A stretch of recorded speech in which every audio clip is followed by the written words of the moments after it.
So where to start, really?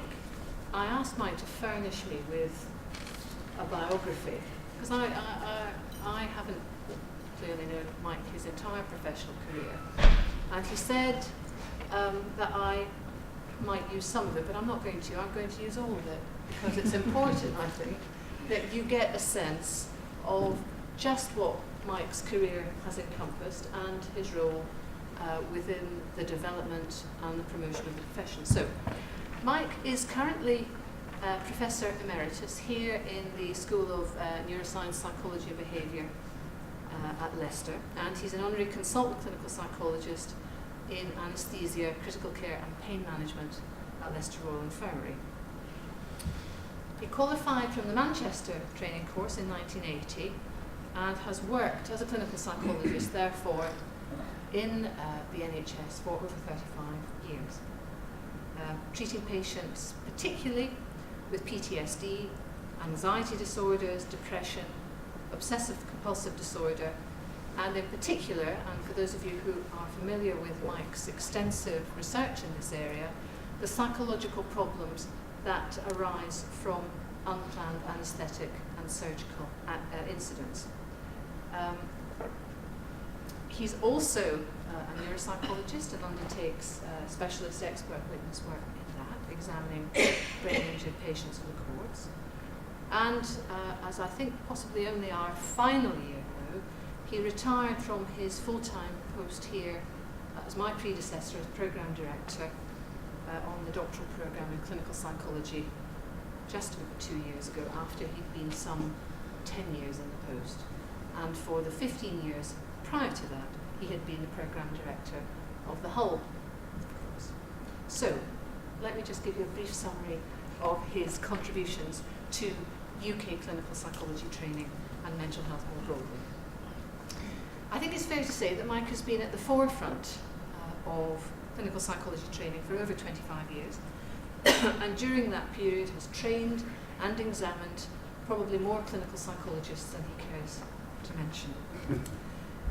He, along with others, were at the forefront of the introduction of the doctorate in clinical psychology. There are some of us, I'm old enough to have done my doctorate some 10 years after I qualified. At the time I qualified in 1990, we were still an M level or an in-service training course. But Mike, alongside the late Tony Carr, was responsible for the creation of the group of trainers in clinical psychology within the British Psychological Society, and has been a member of some of the most prominent committees pushing through some of the most important agendas for clinical psychology over the last 2 decades. And those include the Committee on Training in Clinical Psychology, the Professional Affairs Board, the Professional Practice Board, and the Steering Committee on Test Standards. He has, in addition to that, I don't know where you found the time, quite honestly, Mike, he has served as Chair-elect, Chair, and Vice Chair of the Division of Clinical Psychology between 2001 and 2004. And in that role, represented our profession at the highest level in consultations with government, DOH, Royal College of Psychiatrists, and I'm sure, as will be evident today, his engagement with the Council of the BPS and the Board of Trustees, of which more later. It was Mike that instigated the DCP's Service User and Care Liaison Committee, and he, along with Tony Lavender in particular, was a key member of the new ways of working for applied psychologists. For those of us within the Leicester training community, Mike will probably be familiar to us for his innovative developments within diversity strategy work to improve inclusive practice, and I think that's probably one of your enduring legacies at Leicester, and one which we've been determined to continue to promote.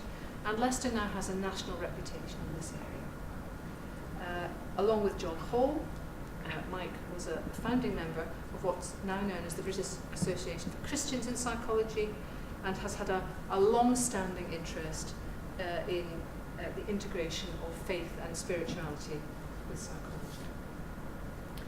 So as you can see, Mike has contributed in a huge and profound way to the trainee community, the profession more broadly.